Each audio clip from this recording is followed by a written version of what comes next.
makes you so sick at heart that you can't take part. You can't even passively take part. I have seen some very stupid tweets in my lifetime, usually from right-wingers, but I think this one just wins. Just this breaks the internet. This is the moment you realize right-wingers are just on a such a different plane of reality that we could possibly never comprehend. Impossible to get into the shoes of these people and think that it was a good idea to tweet this. And of course, who else but Marjorie Taylor Greene, who earlier today tweeted the following: trigger warning. If idiocy at this degree offends you, maybe just stop watching this video. Every year, more than 600,000 people in the US die from cancer. The country has never once shut down. Not a single school has closed. And every year, over 600,000 people of all ages and all races will continue to die from cancer. I have to pause. I just have to. Surely, you know what the problem with this tweet is. Cancer is not contagious. This is so obvious to everyone. It must be obvious to her, which begs the question, what kind of gigantic imbecile is this tweet directed to? What's the audience for this tweet? Just imagine the scale of brutal ignorance and idiocy that Republicans are used to having as their followers. That a sitting member of the House of Representatives could make a tweet like this and think that, hey, some people are gonna buy it. And well, indeed, some did.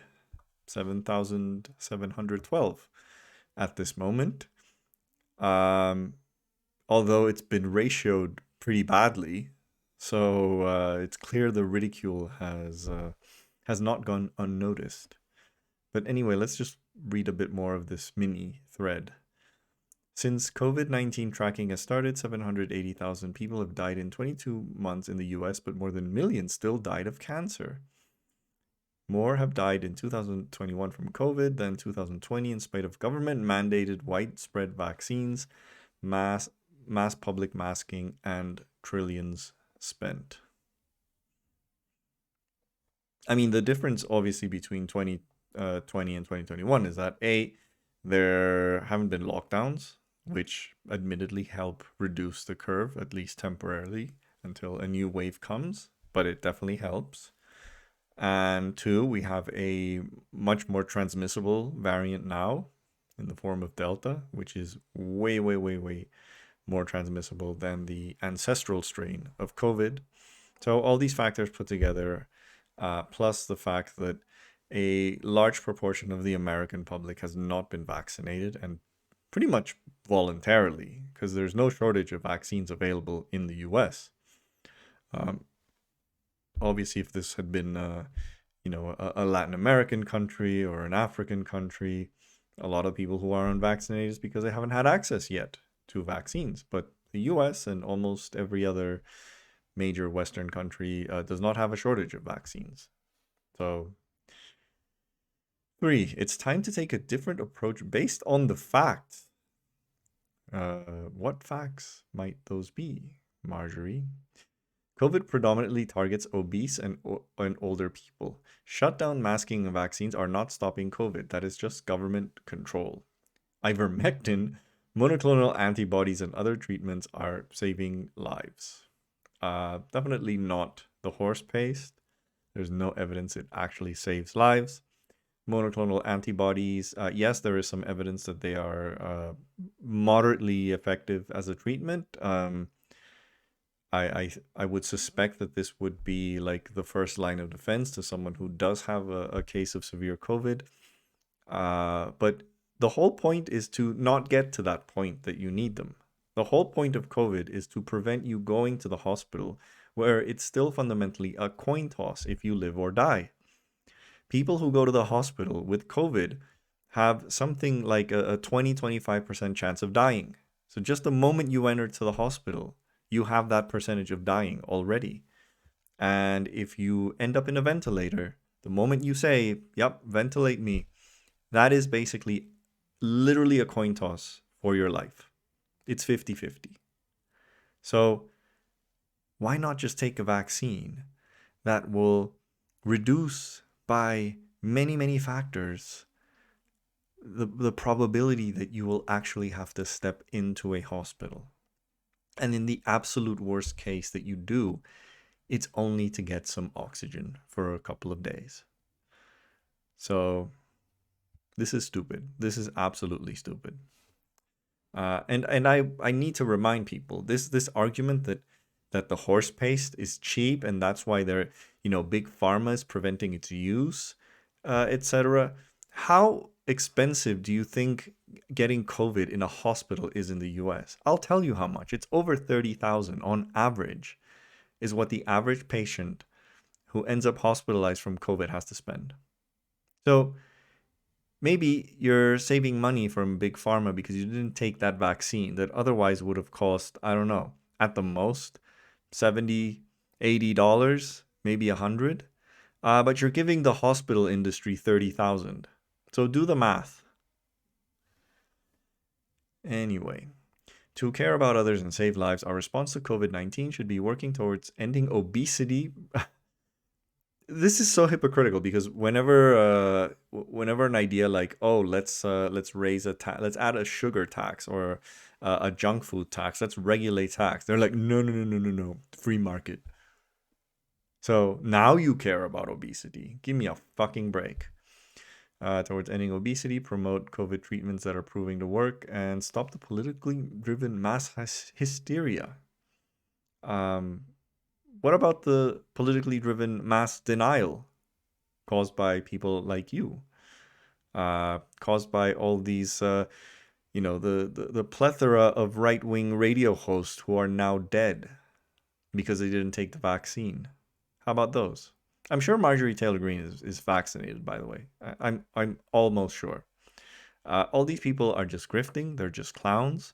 But I definitely think those who are in these echelons of power or national prominence, like Tucker Carlson, they're all vaccinated. I can absolutely guarantee you. I would not be surprised if Tucker fucking Carlson already has a third or fourth booster shot because he's such a narcissistic egomaniac that he doesn't want to die.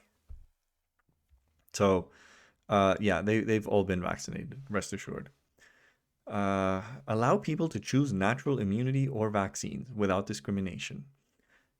You need to get COVID first before you get natural immunity. It just doesn't come like oh, I just got it randomly. You have to get the disease first, and you never know what's gonna happen to you if you're not vaccinated.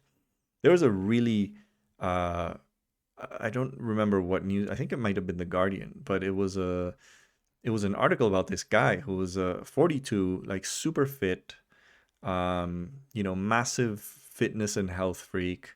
Of course, decided he was so fit that he wasn't going to take the vaccine. As it turns out, he had one of the, uh, genetic characteristics that made him incredibly vulnerable to COVID. And guess what? He died. So it doesn't matter if you're fit. It doesn't matter if you're healthy. It's such a random thing that even young people die because you don't know what your genes are. You don't know if you have the genes that are going to make you vulnerable to this disease. So why do you take your chance? Just why? Yeah, this is just insane. Absolutely insane. Now, if you've already had it in the last couple of months and you want to postpone taking the vaccine, I'm totally fine with that. I do recognize, that you do get some degree of immunity after catching the virus. But we also don't know how long that immunity lasts, which is why in when you have your COVID pass, like in Europe, for example, your COVID passport allows you 6 months from from the date that you got sick. that counts the same way as a vaccine does. But then what are you going to do? Are you just going to get purposely sick every 6 months just so you don't take the vaccine? This is just madness. Absolute fucking madness. Um, yeah. Uh, I don't know what to say. Uh, well, yeah, that was my reply. Imagine the brainworm infested protozoan IQ audience this tweet is directed at. Oh, right, the MAGA crowd. Anyway, most of the one saving grace from this tweet is that most of the replies have been incredibly critical of her. Uh, we squint at the sun because it's bright. We squint at Marjorie Taylor Greene because she is not. I had cancer once. You know how many people I transmitted it to? 0, because cancer isn't contagious. Yeah, just genius. This is truly genius level IQ here. Uh, Marketplace of ideas. Uh, yeah, but she's been totally savaged. Um, yeah. So that is the good thing. Is this one, is this true? I would not be surprised if this is true. Never forget there was a time when conservatives had no problem wearing masks. Yeah, if there's a gay disease, then they're gonna put some masks on. Uh, yeah, I don't know if this is real. So yeah, oh boy, oh boy. But yeah, uh, I think, like I said, this tweet is so stupid that, and clearly it's coming from someone of authority or of national prominence. The whole point of this is just how stupid you think your audience is. That is really what drives me crazy. If this was just some random person posting this, I mean, people post stupider things all the time. You know, anti-vaxxers, anti-lockdown, all these idiots post stupid shit like this all the time. But this is a tweet that is meant to have an audience because Marjorie Taylor Greene is a personality and she gets thousands of reactions from any tweet she does. So most normal people would think this would embarrass the fuck out of me if I posted it, but she doesn't care because she knows what her audience is and she knows that your average MAGA nut job is that stupid that they will think this is some kind of own against the science. So yeah, I hope this made your weekend because it definitely did mine. So on that note, if you like this video, please like, please share. Most importantly, please subscribe. I will see you next time.